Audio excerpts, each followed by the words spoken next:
these little arms hold it inside the eye. Smaller than a pea, this miracle of miniaturization could one day allow the blind to see.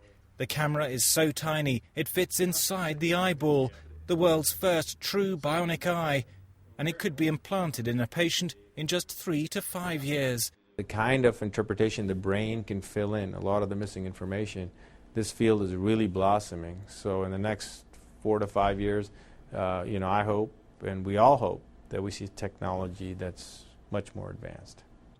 The technology has evolved from this. A camera built into these glasses and an implant behind her eye allow Linda Morford to see a simple image of light and dark bands. Is this a sidewalk or a dirt path? She's been totally blind for more than a decade, but when the device was switched on, she saw the world in a new light.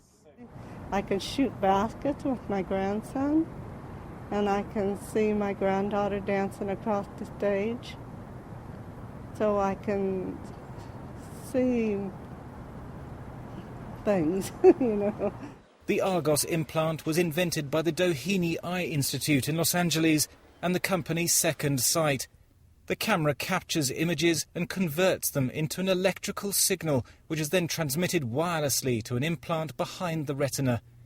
The electrodes in the implant unscramble the signal to create a crude black and white image, which is then relayed along the optic nerve to the brain. This really shows how quickly the technology is marching on. This was the prototype just 6 years ago, 4 electrodes giving the most basic of images. This is what Linda has, 16 electrodes giving slightly more detail, but now patients are getting this, 60 electrodes offering much more complex images going into the eye.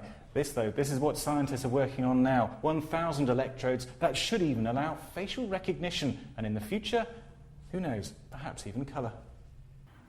The technology that has made such a difference to Linda's life is now helping British patients. The American surgeons last week helped a team at Moorfields Hospital in London to fit the Argos implant to 2 blind people. No further details have been revealed, but the arrival of bionic vision in Britain will give many blind people renewed hope. Thomas Moore, Sky News.